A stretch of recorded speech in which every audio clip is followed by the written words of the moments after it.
The stagecoach guard is dying. He knows it with the calm certainty of a man who has seen death take many forms. Today, it wears the mask of the Arizona sun and the hollow ache of starvation.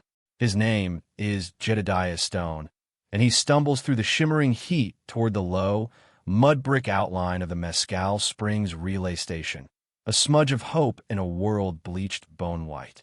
Each step is a negotiation with gravity. His shotgun feels impossibly heavy, a useless anchor dragging him down. For 2 days, since a flash flood scattered his convoy and swept away his horse and provisions, he has walked. Now the walking is done. His vision tunnels, the edges fraying into black. He smells wood smoke and something savory, something that might be a memory of stew, and it is that ghost of a scent that pulls him the last few yards to the station's crude porch. He collapses against a post, his legs giving out, the shotgun clattering onto the packed earth. Inside, a woman pauses, her hand stilling over a pot of simmering beef and chilies. She is Apache, her face a study in quiet endurance, her dark eyes holding histories he could never guess. She is young, but moves with the weight of someone older.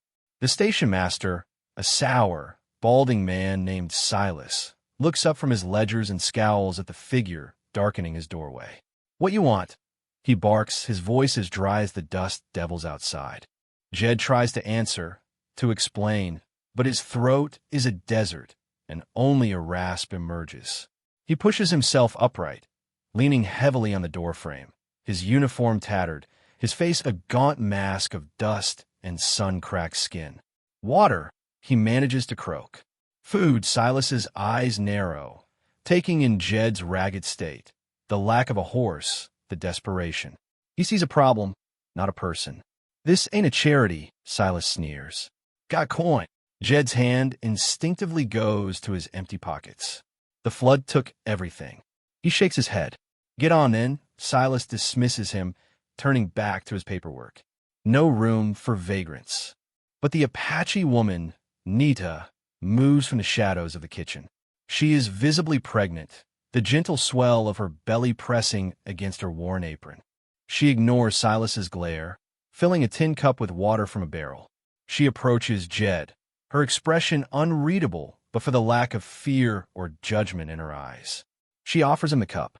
He takes it with a trembling hand, the coolness of the metal a shock of life. He drinks it all, the water a miracle on his parched tongue. He sees Silas watching her, a look of pure venom in his eyes, but she doesn't flinch. When Jed is done, she takes the cup and disappears back into the kitchen. He expects that to be the end of it, a moment of forbidden kindness. But she returns, carrying a steaming bowl of stew. The aroma is so rich, so real, it makes him dizzy. She sets the bowl on a small, rickety table near the door, her silence a louder rebellion than any shout could ever be. Silas sputters, "Nita, I told you," but she pays him no mind, placing a spoon beside the bowl before retreating once more to the sanctity of her kitchen. Jedediah Stone looks from the station master's hateful face to the bowl of life-giving food. In that moment, the debt he now owed was not one of coin, but of life itself. That was a close call. Before we see how our hero navigates this, tell us in the comments, what's the toughest situation you've ever had to survive? And if you admire pure grit, hit that like button and subscribe. The stew tasted of salt and chili and a profound, life-altering kindness. Jed ate slowly, deliberately, forcing himself not to devour it like an animal. Each spoonful was a step back from the grave. He could feel strength seeping back into his limbs, the fog in his mind beginning to recede. Through the open doorway to the small kitchen, he watched the woman, Nita. She moved with an economy of motion, her hands sure as she chopped vegetables, her back straight despite the burden she carried. Silas never stopped his litany of complaints, a low, buzzing drone like a trapped fly. "Wasting food on a drifter," he muttered, loud enough for Jed to hear. "That comes out of your pay, girl." "Don't think it won't." Nita didn't respond. She seemed to have built a fortress of silence around herself, a place his vitriol couldn't penetrate. Jed had seen men like Silas all over the territory. small men who derived their power from belittling those they deemed beneath them. He had seen the way they looked at men like him, expendable guards for a stage line that was itself circling the drain, but the contempt they saved for Indians, especially an Apache woman alone, was a special kind of poison. Jed finished the stew, scraping the last remnants from the bowl. He felt human again. He was a man who had been a soldier in the war, fighting on dusty battlefields for reasons that had grown hazy with time. Now he was a guard for the Butterfield Overland Mail, a job that was mostly long stretches of boredom punctuated by moments of sheer terror. He was good at it. He was quiet, observant, and his cold peacemaker was an extension of his own will. He was also profoundly alone, his family lost to cholera years ago, his connections to the world as thin as a strand of spider silk. He had come to accept the solitude, to wear it like a second skin. He rose from the table, his joints still stiff, but his legs steady. He walked to the kitchen doorway. Nita looked up, her dark eyes meeting his for a moment before dropping back to her work. "Thank you," Jed said. The words felt small, inadequate for the gift she had given him. She gave a short, almost imperceptible nod. "My name is Jedediah Stone." She remained silent, her hands continuing their rhythmic chopping. He understood. A name was a thing that could be used against you. Trust was a currency she did not possess. He saw the faint lines of exhaustion around her eyes, the way she sometimes pressed a hand to her lower back. He had seen his own wife carry their child, had seen that same look. He wondered about her story, about the father of her child, about how she had ended up here, in this dusty purgatory, serving a man like Silas. The Mescal Springs relay station wasn't a town, or even a settlement. It was a scar on the face of the desert, a squat adobe building, a corral, and a stable, all huddled together as if for warmth against the vast, empty landscape. It was a place of transition, where horses were swapped and passengers stretched their legs before plunging back into the wilderness. For Nita, it was clearly a prison. Jed found a spot in the shade of the stable and sat down to clean his colt, the familiar ritual calming him. From here, he could see the comings and goings of the station. He saw Silas berate the young stable hand, a boy no older than 16. He saw Nita emerge to throw out scraps for the chickens, her movements graceful and deliberate. The sun beat down, turning the world to a brassy glare. Later that afternoon, a westbound stagecoach rumbled in, a cloud of dust in its wake. The passengers, sweat-stained and weary, disembarked, their faces pinched with irritation. One of them, a woman in a fine but dusty dress, recoiled slightly as Nita brought out a bucket of fresh water. The woman's husband put a protective arm around her, glaring at Nita as if she were a disease. "Don't get too close, dear," he murmured, his voice carrying on the still air. "You can't be too careful." Nita acted as if she hadn't heard, her face a stoic mask. But Jed saw the tightening of her jaw, a flicker of pain in her eyes before it was extinguished. He felt a slow, hot anger build in his gut. These people, safe in their carriage, protected by men like him, felt entitled to their cruelty. They didn't see the woman who had saved his life. They saw only her race, a symbol for their own fear. He stayed in the shadows, watching, feeling a sense of responsibility settle over him, heavier than his shotgun had been that morning. This place was not safe for her. He was just passing through, but the knowledge that he would leave her here, in this cage with her smiling warden, began to gnaw at him. The debt he owed her was growing with every insult she endured in silence. The stagecoach Jed was meant to have been on, the eastbound, was late.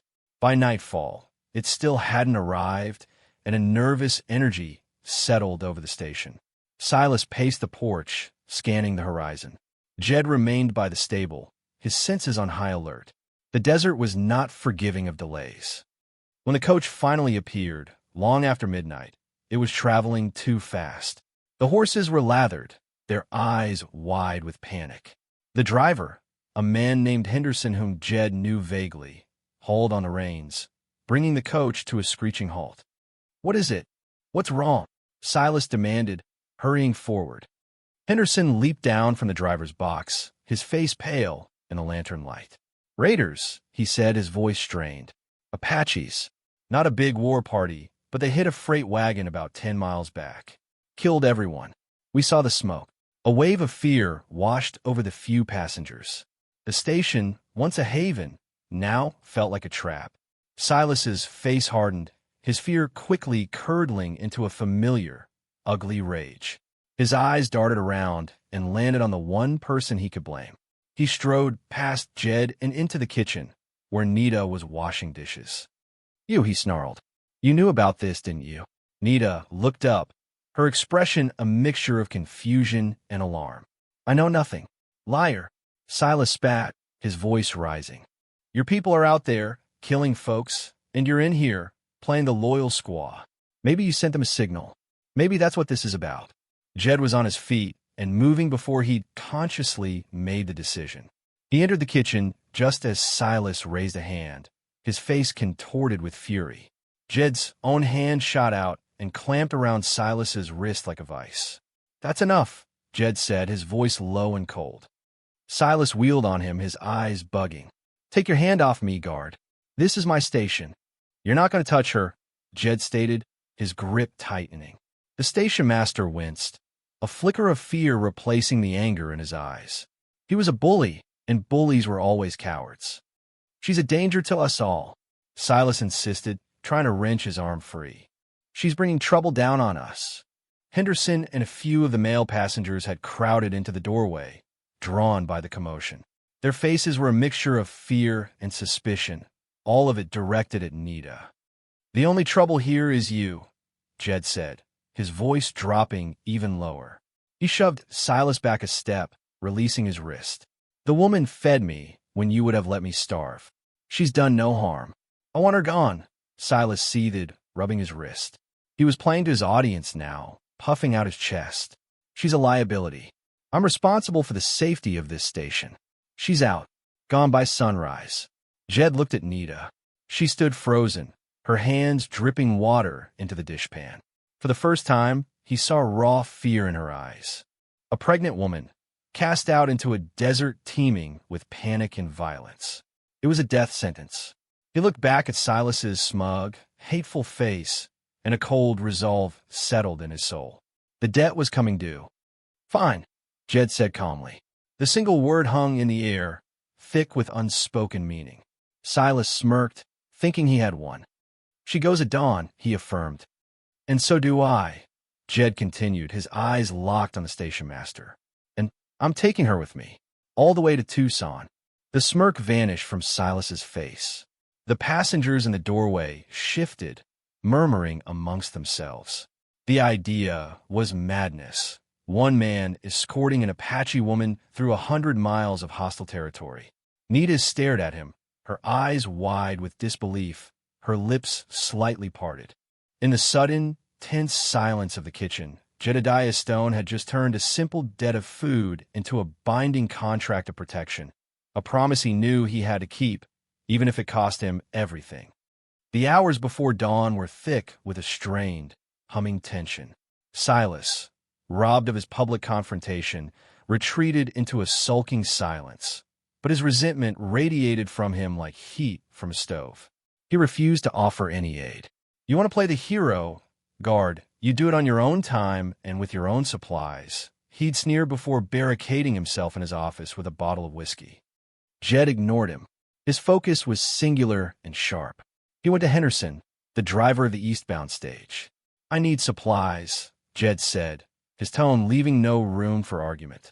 "Water skins, a sack of flour, some jerky, coffee." Henderson, a pragmatic man whose fear was tempered by a weary respect for survival, hesitated. "Stone, you're crazy. You can't walk her to Tucson. Not now." "I'm not asking for permission," Jed replied, his gaze steady. "I'm requisitioning supplies for the protection of a civilian under threat. That's part of my job." It was a stretch of his authority, and they both knew it, but Jed's expression made it clear he was prepared to enforce it. He was calmer and more dangerous than any raiding party Henderson had seen that night. The driver sighed, rubbing his tired face. "Barlow's boys are said to be riding this stretch, looking for trouble." Jed's blood ran a little colder.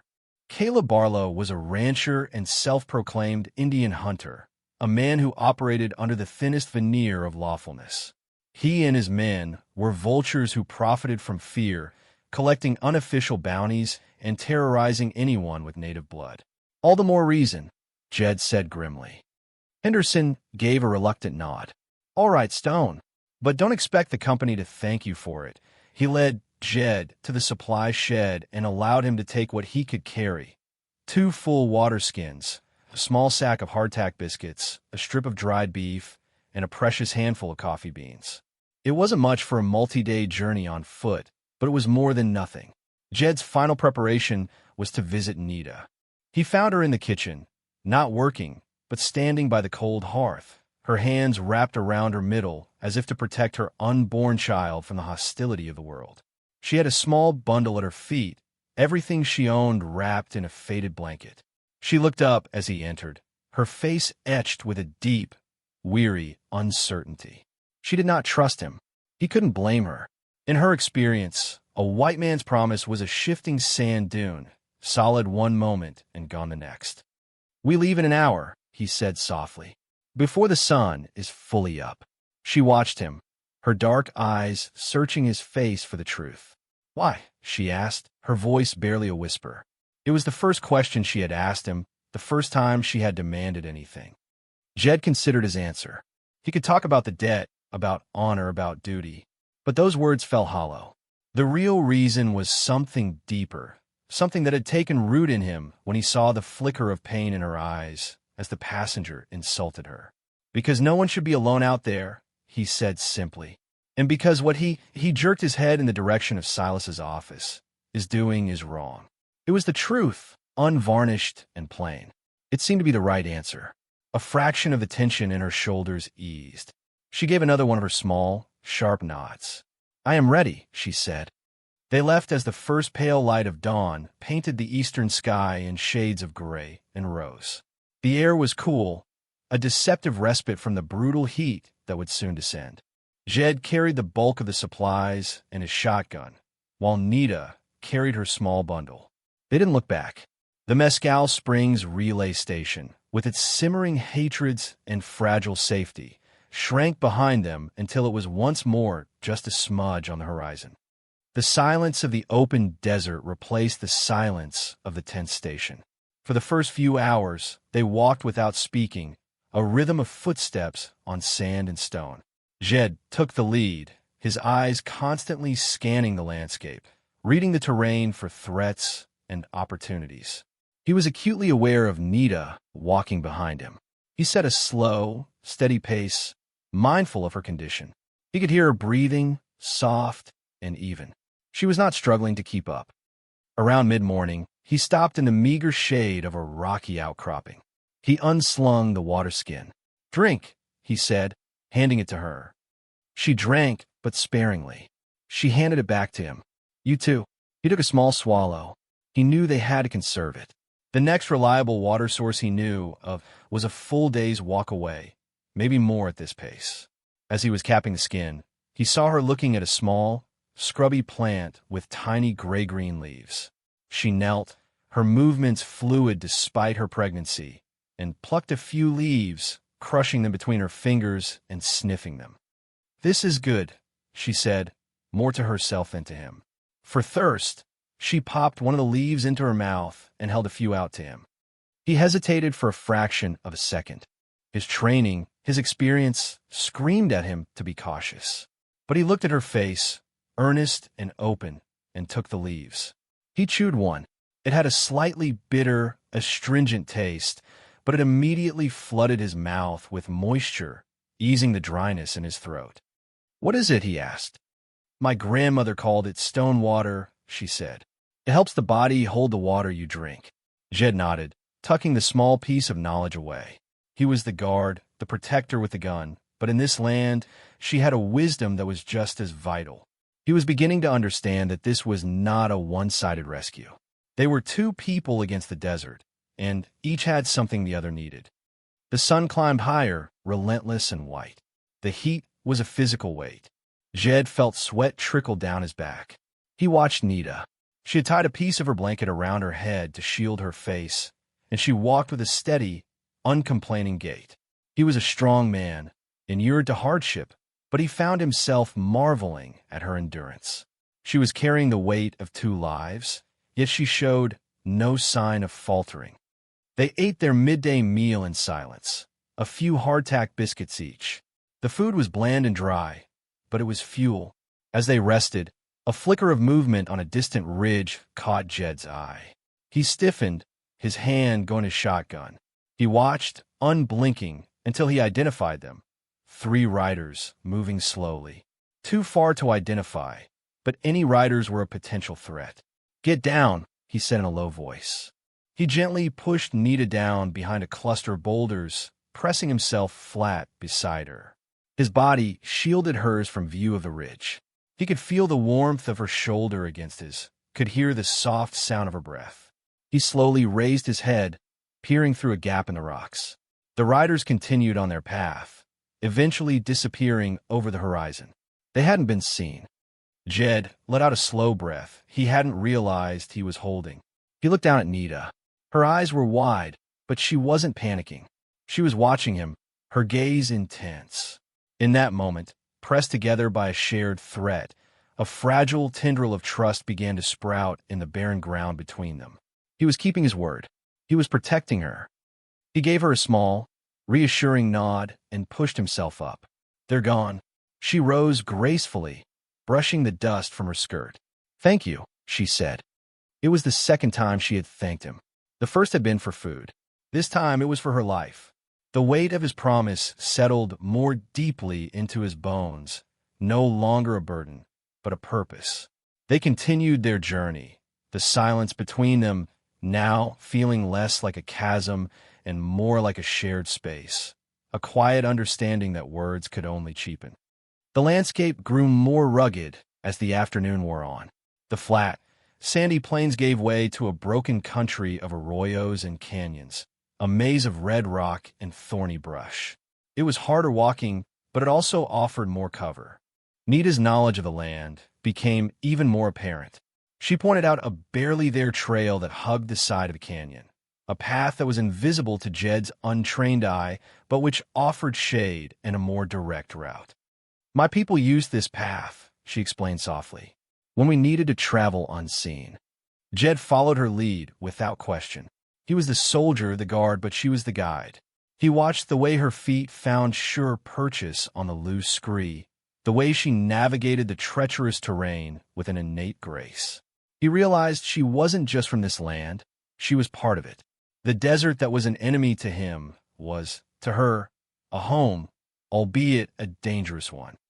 As dusk began to settle, painting the canyon walls in hues of purple and orange, she led him to a shallow cave set high in the rock face, sheltered and easily defensible. A thin trickle of water seeped from a crack in the back wall, pooling in a small basin of stone. It was a miracle. "How did you know this was here?" he asked, his voice filled with genuine awe. She touched the stone wall gently. "The rock remembers the water," she said, a simple statement of profound geological and spiritual truth. "You just have to know how to listen." They refilled their water skins and made a small, smokeless fire from dry mesquite root, tucking it deep into the cave where its light would be hidden. The heat was welcome as the desert air grew cold. They shared a portion of the dried beef, chewing the tough meat slowly. For the first time since they'd left the station, some of the tension eased from Jed's shoulders. They were hidden. They had water. They were, for the moment, safe. He watched her as she sat by the fire, her hands resting on her belly. The firelight softened the stern lines of her face, revealing a vulnerability she kept so carefully hidden during the day. "You should get some rest," he said. "I'll take the first watch." She looked at him, her gaze lingering. "You have kept your word, Jedediah Stone." She said his full name, and it sounded different from her lips, less a formal title and more a recognition of his character. "I told you I would," he replied. "Many men tell," she said, her voice quiet but carrying a weight of bitter experience. "Few men do." She lay down on the sandy floor of the cave, wrapping her blanket around her. Jed took up his position at the mouth of the cave, his shotgun across his lap, and watched the stars begin to glitter in the vast black sky. The silence was broken only by the crackle of the fire and the sound of her gentle breathing. He felt a fierce, unfamiliar protectiveness swell in his chest. It was more than duty now. He was guarding not just a pregnant woman, but a flicker of hope in a world that seemed determined to extinguish it. He was guarding Nita and her child, and in doing so, he felt as if he were guarding a part of his own soul he'd long thought dead. The second day of their journey dawned clear and hot. They extinguished the fire, ate a biscuit each, and set out again, descending from the relative safety of their cave into the labyrinth of canyons. Nita seemed to draw strength from the morning light, her steps as sure as the day before. Jed, however, felt the gnawing edge of fatigue. He had slept little, his senses straining against the nocturnal silence, listening for the sound of approaching hoofbeats that never came. Their conversation remained sparse, dictated by the necessities of the trail. "Watch your step here. We should rest soon. There's water in these cacti, if we need it." But beneath the surface of these practical exchanges, something was shifting. He found himself watching the small things. The way she would gently touch a flower blooming defiantly from a rock crevice, the quiet hum that sometimes escaped her lips, a fragment of a song he didn't recognize.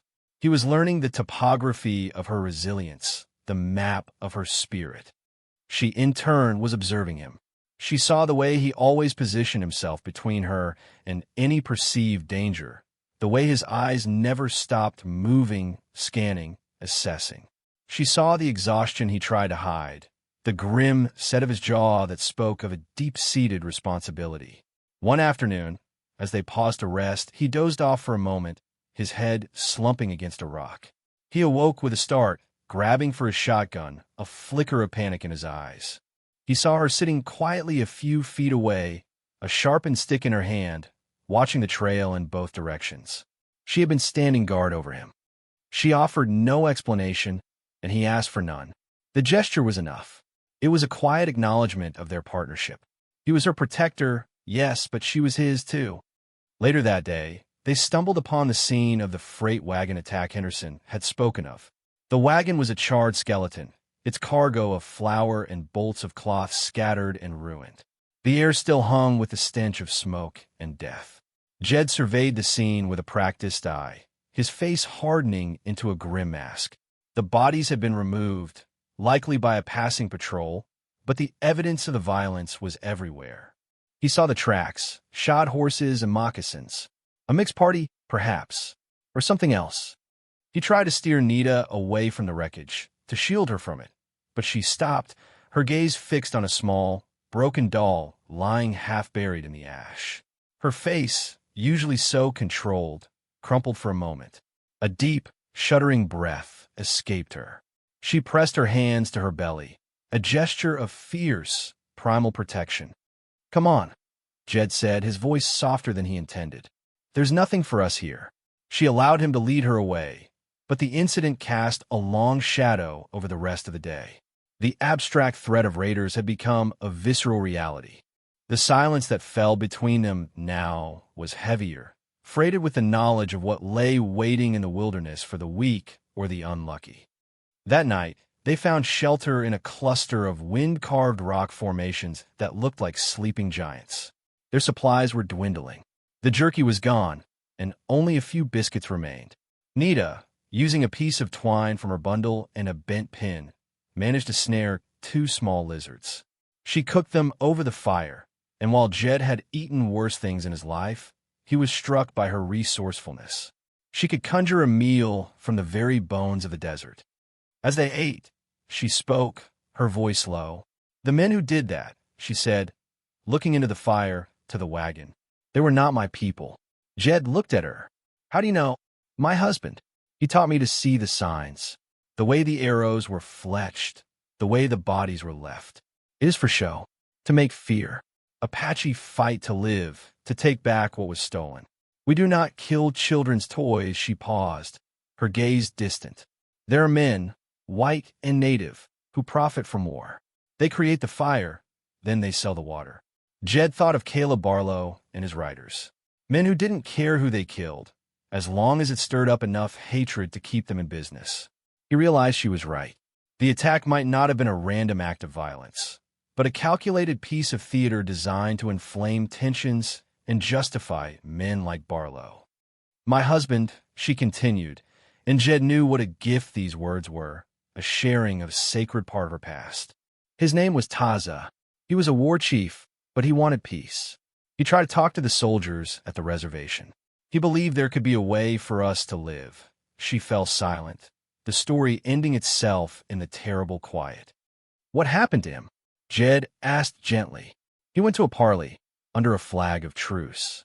He did not come back." Her voice was flat, devoid of emotion, which was more heartbreaking than any tears. "The agent said he tried to escape. They said he was a traitor." Jed didn't need to ask who the agent was likely working with. Men like Barlow thrived on sabotaging peace. "I left the reservation after that," she said. "I could not let his child be born in a place where a flag of truce is a shroud. I walked until I found the station. Silas. He needed a cook. He did not ask questions. Now he understood the depth of her solitude, the sheer, desperate courage of her journey. She was not just a woman running from prejudice. She was the keeper of a legacy, the guardian of a future her husband had been murdered for believing in. A sudden sound cut through the night, the distinct clink of a horseshoe on rock, not far off. Instantly, Jed was on his feet, kicking sand over the fire to extinguish it, plunging them into darkness. He grabbed his shotgun and pulled Nita deeper into the shadows of the rock formations. "Stay here. Don't make a sound," he whispered, his mouth close to her ear. He crept forward, using the rocks as cover, moving with a predator's silence. He peered around the edge of a large boulder. In the faint moonlight, he saw them. 3 riders, watering their horses at a tiny seep he hadn't noticed. And he recognized the man in the lead. It was Caleb Barlow. His face, with its cruel mouth and piggy eyes, was unmistakable. With him were 2 of his usual thugs, men whose faces were just as memorable for their vacant brutality. They weren't just passing through. They were hunting. Silas must have sent word to him. One of the men grumbled, said she was headed this way. 100 miles of desert to find one squaw. Seems a waste of time. Barlow chuckled, a low, ugly sound. "It's not about the time, you fool. It's about the message. We let one of them get away, think they could just walk off the reservation and blend in, then more will try it. We find her, we make an example. The agent at San Carlos pays well for examples." He took a long drink from his canteen. "Besides that stage guard she's with. Stone. I remember him. He's a hard man. Breaking him would be a bonus." Jed's blood ran cold. This wasn't a random encounter. They were being tracked. Silas hadn't just thrown Nita out. He had sold her out. He had put a bounty on her head. Jed slipped back into the darkness, his heart pounding a heavy, frantic rhythm against his ribs. He returned to Nita, who was waiting, her body rigid with tension. He didn't need to say anything. She saw it in his face. The vague, shadowy threat that had pursued them had just been given a name and a face. And it was closer than they had ever imagined. The journey to Tucson was no longer just a struggle for survival against the elements. It had become a race against death itself. The knowledge that Barlow was behind them, actively hunting them, changed everything. The desert was no longer a neutral entity. It was Barlow's ally, its vast emptiness offering them nowhere to hide.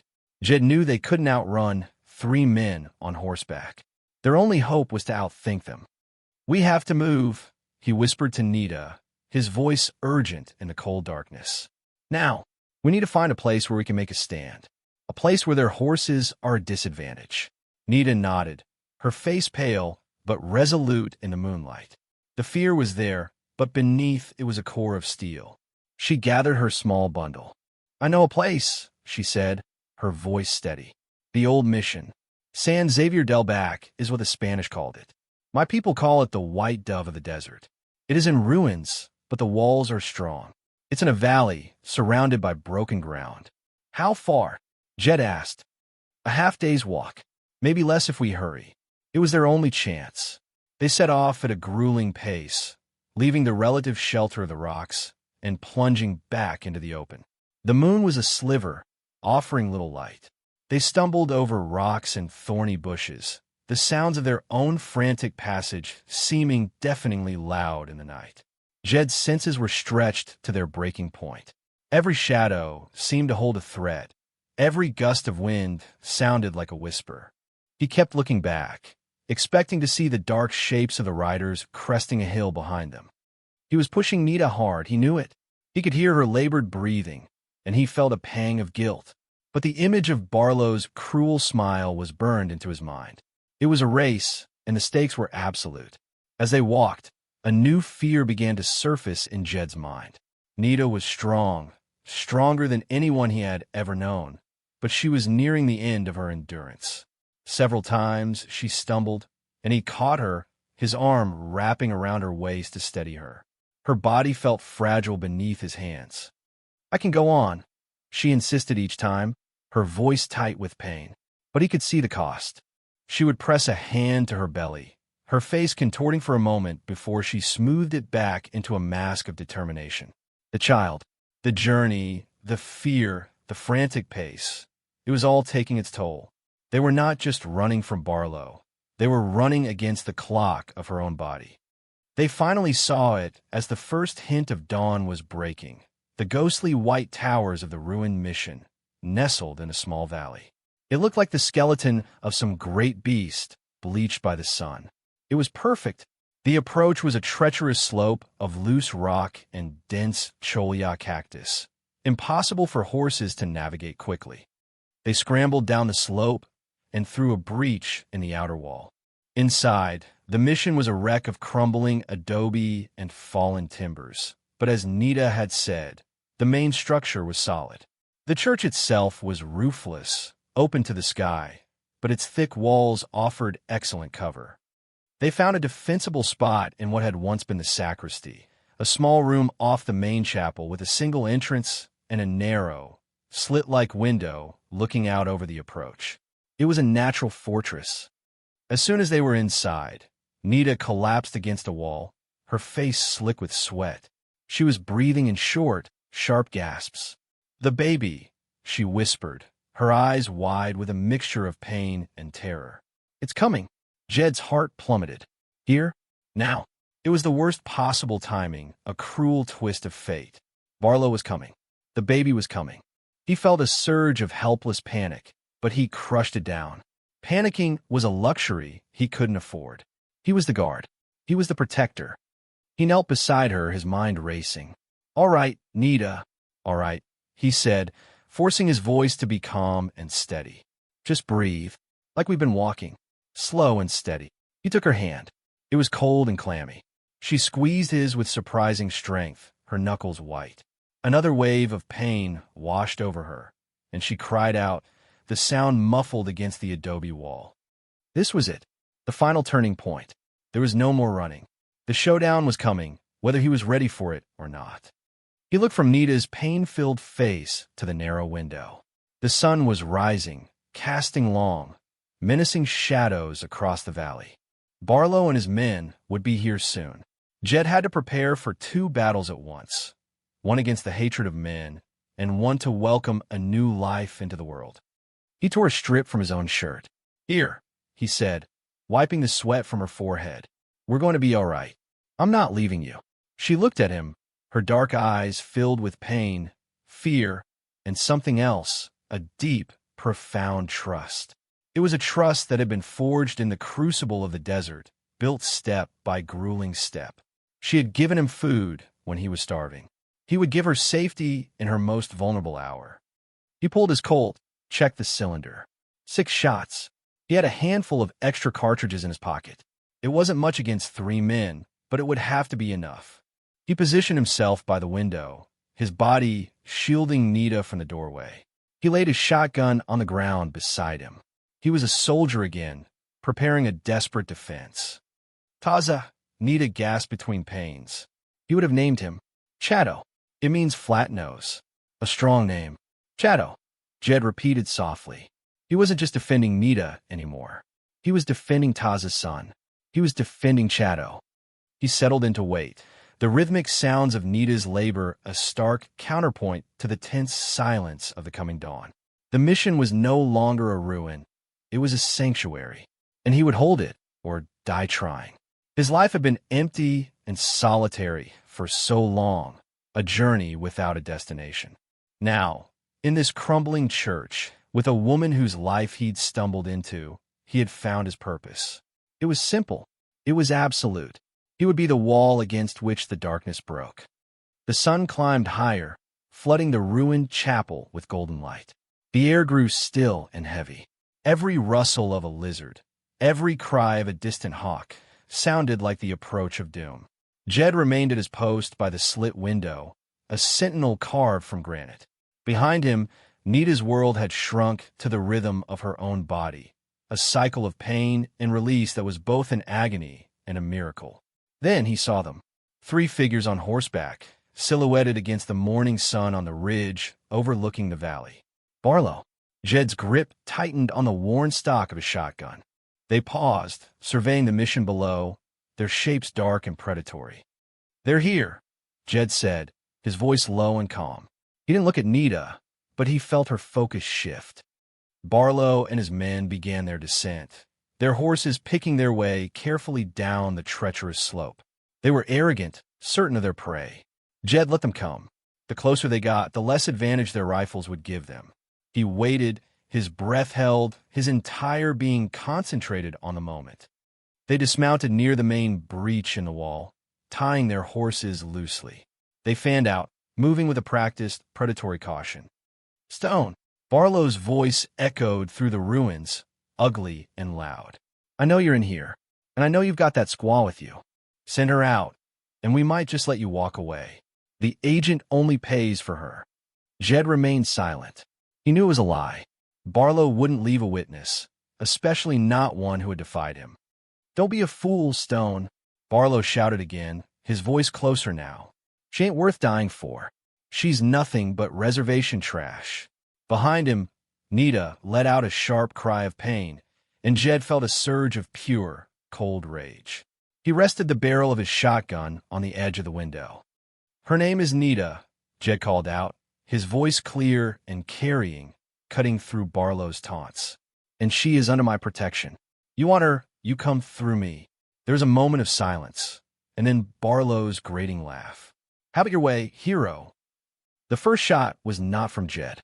It was a rifle crack from one of Barlow's men, the bullet thudding into the thick adobe wall just inches from the window, showering Jed with dust. He didn't flinch. He had his target. One of the thugs was trying to circle around toward the side of the sacristy. Jed tracked him, waited for him to step clear of a fallen pillar, and squeezed the trigger. The shotgun roared, the sound deafening in the enclosed space. The thug screamed and went down, clutching a leg shredded by buckshot. One down. Barlow and the remaining man immediately opened fire, their bullets chewing at the adobe around the window, forcing Jed to pull back. He dropped the shotgun and drew his Colt. He was buying time. That was the game now. Buying minutes. He risked a glance back at Nita. Her face was pale, her eyes closed, her body slick with sweat as she pushed, her knuckles white where she gripped a handful of her own skirt. She was fighting her own battle, one far more profound than his. Her strength gave him strength. "You're trapped in there, Stone," Barlow yelled. Like a rat, Jed moved to the doorway of the sacristy, using the thick wall as cover. He could hear them moving, trying to flank him to get a clear shot. He fired a single shot into the main chapel, not a target, but at a high section of crumbling wall. A shower of adobe bricks and dust rained down, forcing Barlow's man to scramble back. It was a small victory, another few seconds earned. Another contraction seized Nita, and this time her cry was sharper, longer. The baby was close. So close. "Jedediah," she gasped, her voice strained. He was by her side in an instant, holstering his Colt. He took her hand. "I'm here. I'm right here. He's coming now," she panted. At that exact moment, Barlow made his move. He charged the doorway, a pistol in his hand, his face a mask of triumphant rage. He expected Jed to be at the window. He didn't expect him to be kneeling on the floor. Jed reacted on pure instinct. He shoved Nita gently to the side, out of the line of fire, and threw his body forward, tackling Barlow at the knees. They crashed to the floor in a tangle of limbs. Barlow was bigger, heavier, but Jed was faster. He brought the butt of his pistol down hard on Barlow's wrist, and the man's gun clattered away across the stone floor. Barlow roared in pain and rage, trying to bring his bulk to bear to crush Jed beneath him. They wrestled on the floor, grunting, kicking, two-man locked in a primitive, brutal struggle for dominance. Barlow's remaining man appeared in the doorway, rifle raised, trying to get a clear shot. And then, a new sound cut through the chaos. It was not a gunshot, not a cry of pain, but the thin, piercing wail of a newborn baby. The sound was so unexpected, so profoundly out of place amidst the violence, that for a fraction of a second, everyone froze. Barlow, the thug in the doorway, even Jed. They all stared toward Nita, who now held a tiny, squirming infant in her arms. In that moment of stunned silence, the battle was decided. The thug, his face a picture of confusion, lowered his rifle slightly. The sight of the mother and child had broken the spell of his bloodlust. This wasn't about hunting a fugitive anymore. This was something else entirely. Jed used the moment. He drove his elbow into Barlow's throat, pushed him away, and scrambled for his gun. He got to his feet, Colt leveled, just as the wounded man outside started screaming for help again. The remaining thug looked from his wounded partner to the furious, dirt-caked face of his boss, to the woman and her crying child. The fight went out of him. He dropped his rifle. "I'm done," he muttered, backing away. "This ain't right." He turned and half ran, half limped out of the mission, leaving Barlow alone. Barlow staggered to his feet, clutching his throat, his face purple with fury and humiliation. He looked at Jed, at the unwavering barrel of the Colt, and then at Nita, who was now wrapping her child in a piece of her blanket, her eyes blazing with a protective fire he could not hope to match. The fight was over. The violence was ended not just by a gun, but by the undeniable, powerful arrival of new life. Barlow, defeated and alone, spat on the ground. He knew he was beaten. Without another word, he stumbled out of the sacristy, collected his horse, and rode away, a shamed and broken man. The dust settled. The echo of the gunfire faded, replaced by the soft sounds of Nita murmuring to her son and the baby's own quiet whimpers. Jed stood there, his pistol still in his hand, his body aching, his ears ringing. The immediate threat was gone. He looked at Nita, her hair matted with sweat, her face exhausted but radiant, holding her newborn son. In the ruins of a forgotten war, amidst the aftermath of a desperate fight, life had triumphed. Jed slowly, deliberately, uncocked his pistol and holstered it. He walked over and knelt beside her. He looked down at the tiny, perfect, red-faced child. Shadow. He had a full head of dark hair and a fierce, determined frown. Nita looked up at Jed, her eyes shining with tears of exhaustion and relief. "You kept your word," she whispered. He reached out, his hand hesitating for a moment before he gently brushed a stray strand of hair from her cheek. His fingers, calloused and stained with gunpowder, were impossibly gentle. "I told you I would," he said, his voice thick with an emotion he couldn't name. The journey wasn't over. Tucson was still miles away. The world outside these walls was still a dangerous place. But in that small, sunlit room, surrounded by crumbling adobe and the ghosts of the past, they were not a guard and a fugitive. They were a family, forged in fire and faith, and they had one. They arrived on the outskirts of Tucson 2 days later, a strange and weary trio. Jed walked with a shotgun held loosely in one arm, while his other helped support Nita, who carried her swaddled son close to her chest. They were a spectacle of dust and exhaustion, but they walked with their heads held high. Word of the fight at the old mission had somehow preceded them, carried perhaps by Barlow's disgraced man or a prospector who had seen the riders flee. As they entered the more settled streets, they were met not by a posse, but by a single figure, the town marshal, a man with a weary face and intelligent eyes named Cole. Jed knew him from his army days.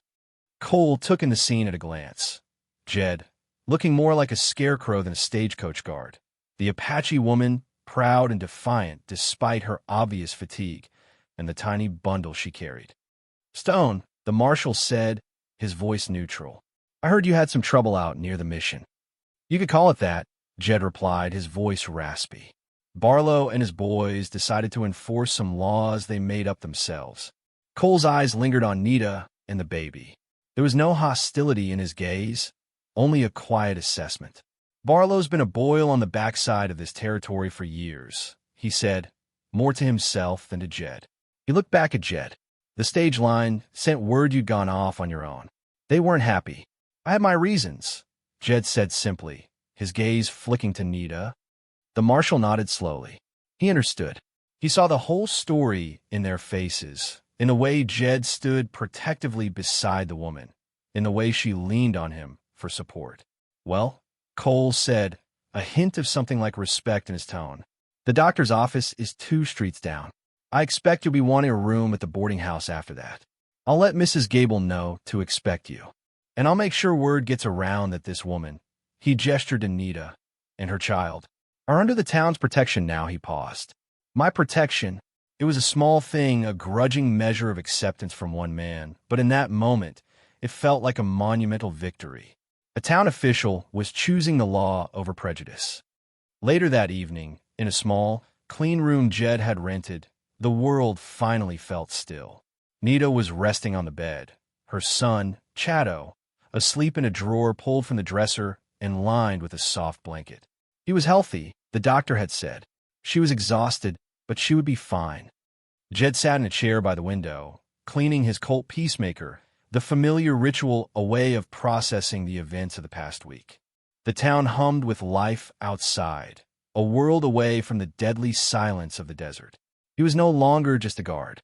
He had been fired by the stage line. The marshal had informed him, but it didn't matter. That life felt like it belonged to another man. Nita stirred, and he looked over. She was watching him, her dark eyes soft in the lamplight. "He looks like his father," she said quietly. "He's a strong boy," Jed replied. "He has a strong mother." A small smile touched her lips, a rare and beautiful thing. "He has a brave guardian."